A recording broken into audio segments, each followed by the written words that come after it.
अस्सलाम वालेकुम मेरी प्यारी बहनों, बेटियों और भाइयों। हमारा दीन कितना खूबसूरत दीन है जिसमें हमारे प्यारे नबी सल्लल्लाहु अलैहि वसल्लम हमें छोटी छोटी आसान नेकियों का बताकर हमें कितने अजीम अजर की खुशखबरी सुनाते हैं।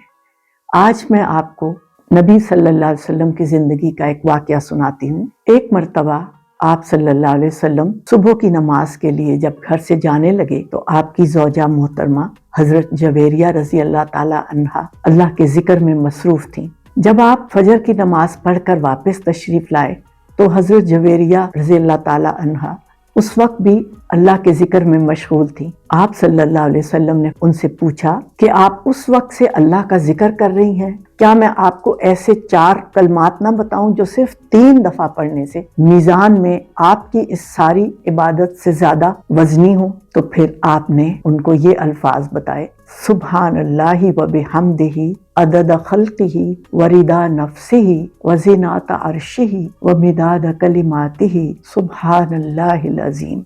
इसका तर्जुमा है, अल्लाह पाक है, उसकी हम्द के साथ उसकी मखलूक की गिनती के बराबर, उसकी रजा के बराबर, उसके अर्श के वजन के बराबर और उसके कलिमात की स्याही के बराबर। मेरी प्यारी बहनों, अल्लाह के नजदीक लंबा जिक्र नहीं, सच्चा दिल चाहिए। चंद अल्फाज अगर दिल से निकलें तो वो घंटों लंबे जिक्र से ज्यादा कीमती हो जाते हैं। यकीन करें, अल्लाह को हमारे अल्फाज नहीं, हमारे दिल की साफ नीयत और कोशिश चाहिए।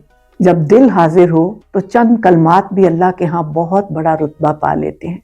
आखिर में मेरी दुआ है कि अल्लाह पाक हमें ऐसे अल्फाज अता फरमा जो दिल से निकलें और ऐसा जिक्र नसीब फरमा जो तेरे यहाँ मकबूल हो जाए। आमीन। अपना बहुत ख्याल रखिएगा, हमेशा खुश रहें और किसी भी नेकी के काम को छोटा मत समझें, क्योंकि हमारा रब बेहद मेहरबान है। अल्लाह हाफिज।